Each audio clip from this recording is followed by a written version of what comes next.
Shalom Bapak Ibu Saudara yang terkasih. Puji Tuhan, kita kembali bertemu lagi di pagi hari ini dalam renungan firman Tuhan. Pada pagi hari ini saya akan membawakan firman Tuhan berbicara mengenai target hidup di dalam Tuhan. Sekali lagi, firman Tuhan pada pagi hari ini berbicara mengenai target hidup di dalam Tuhan.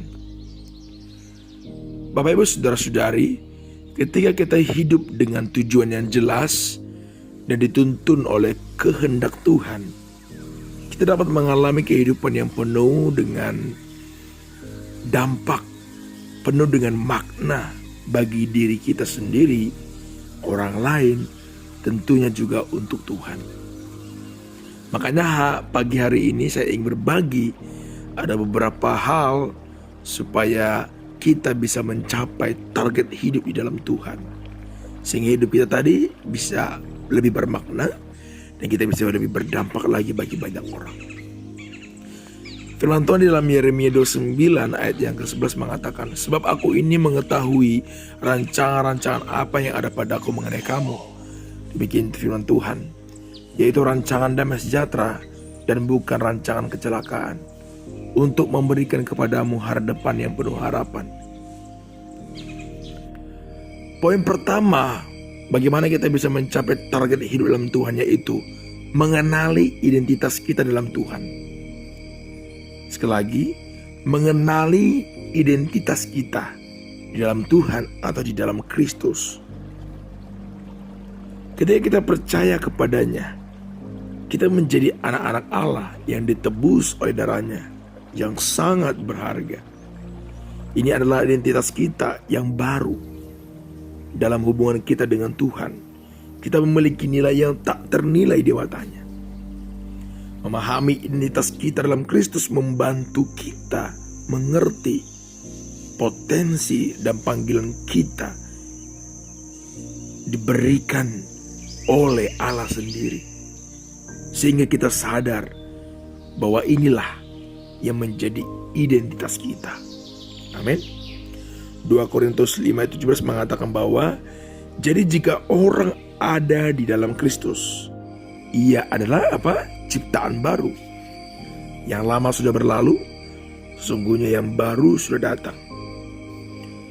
Juga dalam Efesus 2:10 mengatakan, sebab kita ini ciptaannya, diciptakan dalam Kristus Yesus untuk melakukan pekerjaan baik yang dipersiapkan Allah sebelumnya. Haleluya.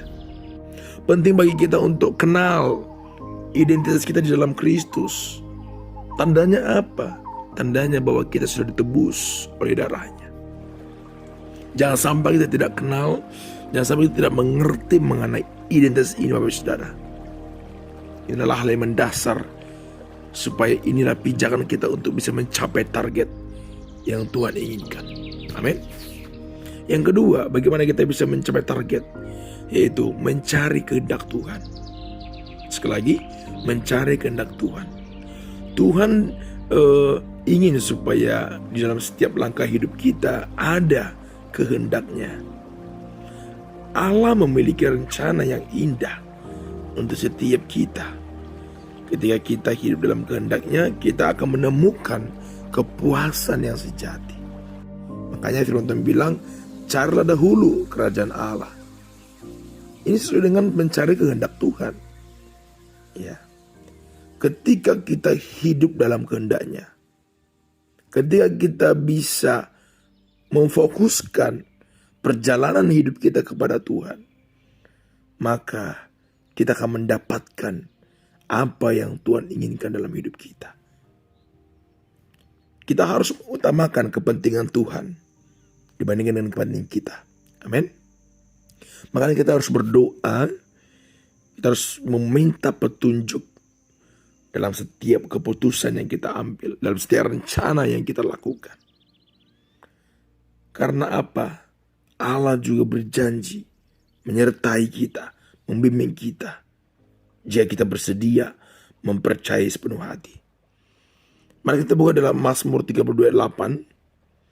Mazmur 32:8 dikatakan di sana bahwa aku hendak mengajar dan menunjukkan jalan kepadamu.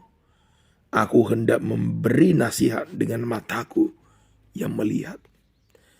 Amsal 3:5-6, percayalah kepada Tuhan dengan segenap hatimu, dan janganlah bersandar kepada pengertianmu sendiri.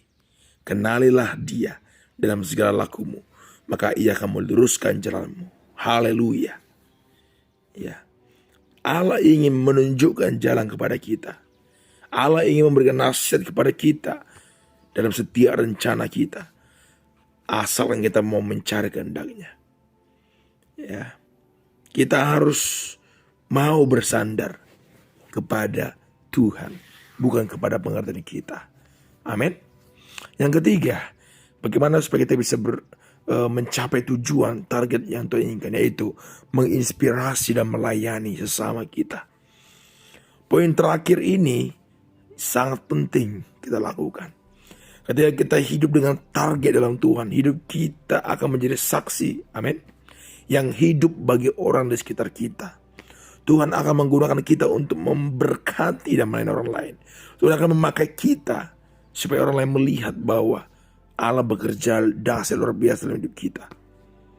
Dalam memberikan kasih, pengertian, perhatian kepada sesama, kita bisa mencerminkan karakter Kristus kepada dunia yang membutuhkan harapan dan penghiburan.